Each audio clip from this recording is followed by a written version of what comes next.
بسم اللہ الرحمن الرحیم۔ حجر اسود کا دلچسپ واقعہ۔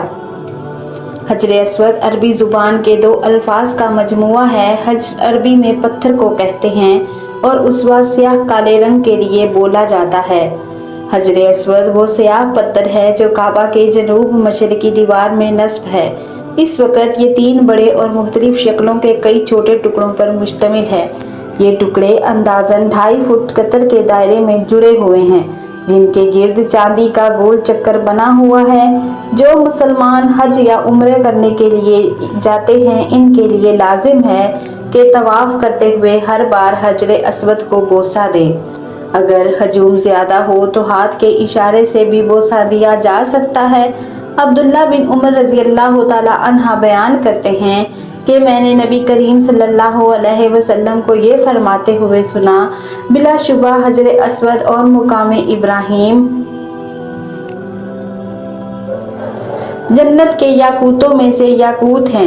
اللہ تعالیٰ نے ان کے نور اور روشنی کو ختم کر دیا ہے۔ اگر اللہ تعالیٰ اس روشنی کو ختم نہ کرتا تو مشرق اور مغرب کا درمیان حصہ روشن ہو جاتا۔ حجر اسود کو اللہ تعالیٰ نے زمین پر جنت سے اتارا ہے۔ ابن عباس رضی اللہ تعالیٰ عنہ بیان کرتے ہیں کہ نبی کریم صلی اللہ علیہ وسلم نے فرمایا، حجر اسود جنت سے نازل ہوا۔ حجر اسود دودھ سے بھی زیادہ سفید تھا، جسے اولاد آدم کے گناہوں نے سیاہ کر دیا ہے۔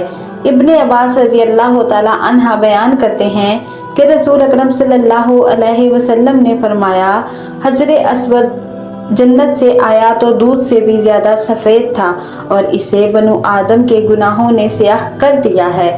اوپر گزری ہوئی حدیث پر بعض علماء کرام یا فقراء نے اعتراض کرتے ہوئے کہا ہے کہ حجر اسود کو مشرکوں کے گناہوں نے سیاہ کر دیا ہے، مومنوں کی اطاعت نے ان پتھروں کو سفید کیوں نہیں کیا؟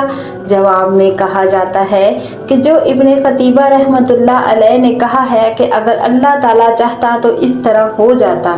اللہ تعالیٰ نے یہ طریقہ اور عادت بنائی ہے کہ سیاہ رنگ ہو جاتا ہے اور اس کے عکس نہیں ہو سکتا۔ اور محب الطبرہ کا کہنا ہے کہ سیاہ رنگ میں اہل بصیرت کے لیے عبرت ہے۔ وہ اس طرح کہ اگر گناہ سخت قسم کے پتھر پر اثر انداز ہو کر اسے سیاہ کر سکتے ہیں تو دل پر ان کے اثر ہونا زیادہ سخت اور شدید ہوگا۔ حجر اسود روز قیامت ہر اس شخص کی گواہی دے گا جس نے اس کا حق کے ساتھ استلام کیا۔ ابن عباس رضی اللہ تعالیٰ عنہ بیان کرتے ہیں، نبی کریم صلی اللہ علیہ وسلم نے حجر اسود کے بارے میں فرمایا، اللہ کی قسم، اللہ تعالیٰ اس سے قیامت کو لائے گا تو اس کی 2 آنکھیں ہوں گی جن سے یہ دیکھے گا اور زبان بھی ہوگی جس سے بولے گا، اور ہر اس شخص کی گواہی دے گا جس نے اس کا حقیقی اصطلاح کیا۔ نبی کریم صلی اللہ علیہ وسلم نے حجر اسود کا بوسہ لیا اور امت بھی نبی اکرم صلی اللہ علیہ وسلم کی اتباع میں اسے چومتی ہے۔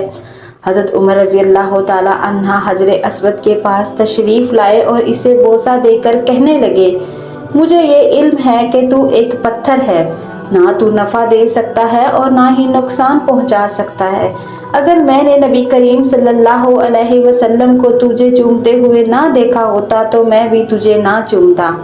اسلام سے پہلے خانہ کعبہ کی تعمیر و مرمت کے دوران حجر اسود کی تصنیف کے معاملے پر عرب قبائل کا ایک دوسرے پر تلواریں اٹھا لینا اور حضرت محمد صلی اللہ علیہ وسلم کے فیصلے سے معاملے کا بہترین حل نکل آنا تاریخ میں واقعہ تحکیم کے نام سے جانا جاتا ہے۔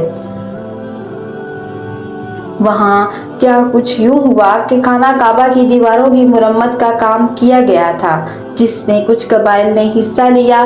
مرمت کا کام ہو چکا، لیکن جب حجر اسود کو نصب کرنے کا وقت آیا تو قبائل میں اختلاف ہوا۔ ہر ایک اس پتھر کو اپنے ہاتھ سے رکھنے کی سعادت حاصل کرنا چاہتا تھا۔ اس مسئلے نے نازک صورتحال اختیار کر لی، اختلافات بڑھے اور ایک بڑی جنگ ہونے کے آثار پیدا ہونے لگے تھے کہ یہ تجویز پیش کی گئی کہ جو شخص کل صبح سب سے پہلے حرم میں داخل ہوگا اس کا فیصلہ قبول کر لیا جائے گا۔ دوسرے دن جو شخص سب سے پہلے حرم میں داخل ہوا وہ حضرت محمد صلی اللہ علیہ وسلم تھے۔ آپ کو دیکھ کر سب نے پکارا، امین آ گیا اور ان کا فیصلہ ہمیں قبول ہوگا۔ اس طرح آپ صلی اللہ علیہ وسلم کو حکم مقرر کیا گیا۔ آپ صلی اللہ علیہ وسلم نے اپنی چادر بچھا کر اپنے دست مبارک سے اس پر حجر اسود رکھا اور تمام قبائل کی سرداروں کو چادر پکڑنے کا حکم دیا۔ اسی طرح تمام قبائل کے سرداروں نے چادر پکڑ کر اس جگہ رکھی جہاں پہ پتھر مبارک نصب کرنا تھا۔ پھر آپ صلی اللہ علیہ وسلم نے اپنے دست مبارک سے اس کو اپنی جگہ پر رکھ دیا۔ اس طرح ایک بڑی لڑائی ہوتے ہوتے رہ گئی اور ہر قبیلے کی خواہش بھی پوری ہو گئی، جو آپ صلی اللہ علیہ وسلم کے حسن تدبیر کا نتیجہ تھا۔ اس واقعے کے وقت آپ صلی اللہ علیہ وسلم کی عمر 53 سال تھی۔ حضرت آدم علیہ السلام کو جب جنت سے نکالا گیا، زمین پر اتارا گیا، تو لکھا یہ ہے کہ آدم علیہ السلام جب وہاں سے نکلنے لگے تو انہوں نے وہاں سے حجر اسود کو اٹھا لیا۔ حجر اسود کو بطور مورے کے یعنی بیٹھنے کے لیے ایک سیٹ کے طور پر حجر اسود کو بغل میں لے لیا اور زمین پہ اتار دیے گئے۔ اور دوسری روایت میں آتا ہے کہ جس رات آدم علیہ السلام کو آسمان سے زمین پر اتارا گیا تو اس رات آدم علیہ السلام بڑی وحشت محسوس کر رہے تھے، بڑے مایوس تھے اور پوری اس دنیا میں ہو کے عالم میں اکیلے رات کو بیٹھے ہیں اور بڑے مایوس ہیں اور وحشت طاری ہے۔ اسی رات میں اللہ تبارک و تعالیٰ نے جنت کے 2 جواہر یعنی ایک حجر اسود اور دوسرا مقام ابراہیم اس رات کے ساتھ زمین پر اتار دیے۔ جب صبح کی روشنی پھیلی تو آدم علیہ السلام نے اپنے پاس یہ دونوں پتھر پڑے دیکھے تو آپ علیہ السلام پہچان گئے کہ یہ تو میرے جنت کے ساتھی ہیں۔ تو آپ علیہ السلام نے جنت کے ان دونوں پتھروں کو اٹھا کر اپنے سینے سے لگایا، ان کو بغل میں رکھ لیا اور اس سے تسکین حاصل کرنے لگے اور سوچنے لگے کہ جنت کا ایک سامان میرے ساتھ آ گیا ہے۔ اس طریقے سے اللہ نے ان دونوں پتھروں کو زمین پر اتارا۔ اور عجیب بات یہ ہے کہ ایک حدیث میں آتا ہے کہ آدم علیہ السلام جو حجر اسود لے کر آئے تھے، اصل میں حجر اسود ایک فرشتہ تھا جو آدم علیہ السلام کو جنت میں اللہ تبارک و تعالیٰ نے بھیجا۔ تو ایک فرشتے کو ان کی نگرانی پر لگا دیا کہ آدم علیہ السلام کی نگرانی کرے کہ جنت میں ہر چیز ان کے لیے ہے، وہ جو مرضی کھائیں لیکن اس درخت کا پھل نہ کھائیں جس درخت کے کھانے سے ان کو منع کیا گیا ہے، تو تم اس کی نگرانی کرتے رہو کہیں آدم علیہ السلام اس درخت کا پھل نہ کھا لیں۔ چنانچہ یہ فرشتے آدم علیہ السلام کی نگرانی کرتا رہا تو آدم علیہ السلام بھی محتاط رہے اور جنت کے اندر وقت گزرتا رہا۔ جب اللہ تبارک و تعالیٰ کو تقویمی طور پر منظور تھا کہ آدم علیہ السلام پھل کھائیں اور پھر آگے سارا ماجرا ہوا، تو یہ تقویمی نظام ہے، اللہ کے ہاں یہ ہونا تھا، یہ مقدر تھا۔ تو اللہ تبارک و تعالیٰ نے آدم علیہ السلام سے اس فرشتے کو اوجھل کر دیا، یعنی آدم علیہ السلام کو فرشتہ دائیں بائیں کہیں نظر نہیں آیا۔ تو جب آدم علیہ السلام کو پھل کھانے کا موقع ملا تو انہوں نے آگے بڑھ کر اس پھل کو کھا لیا۔ جیسے ہی پھل کو کھایا تو اللہ تعالیٰ کے ہاں ظاہر ہے کہ ایک خاص قسم کا غضب نازل ہوا کہ یہ تمہیں منع کیا گیا تھا تو کیوں کھایا؟ تو اسی ہیبت اور دبدبے کے عالم میں اللہ تعالیٰ نے اس فرشتے کی طرف دیکھا۔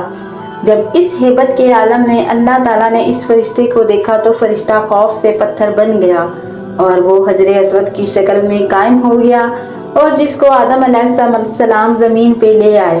اس کی تائید ایک دوسری حدیث میں آتی ہے کہ نبی کریم صلی اللہ علیہ وسلم فرماتے ہیں کہ کل روز قیامت میں حجر اسود میدان حشر میں آئے گا تو اس کے 2 کان ہوں گے، اس کی 2 آنکھیں ہوں گی اور اس کی زبان بھی ہوگی، باقاعدہ ہاتھ ہوں گے کہ گویا پورے ہاتھ پیر کے ساتھ یہ میدان حشر کے اندر پہنچے گا۔ اور ساتھ ہی نبی صلی اللہ علیہ وسلم نے فرمایا کیونکہ حجر اسود اصل میں ایک فرشتہ تھا، وہاں اللہ تعالیٰ دوبارہ اس کو انہی اعضاء کے ساتھ ظاہر کر دیں گے۔ حج یا عمرے کے لیے دنیا بھر سے جو لوگ جاتے ہیں اس لیے ان کو بوسہ کرتے ہیں، ان کے حق میں گواہی دے گا۔ تو معلوم ہوا کہ یہ حجر اسود ایک فرشتہ ہے کہ دنیا میں جو لوگ بھی اس کو بوسہ دیتے ہیں وہ تختی پر نوٹ ہو جاتا ہے کہ اس آدمی نے مجھے بوسہ دیا ہے، اس کے گناہ معاف کر دیے گئے۔ تو کل روز قیامت وہ اس کی گواہی دے گا اور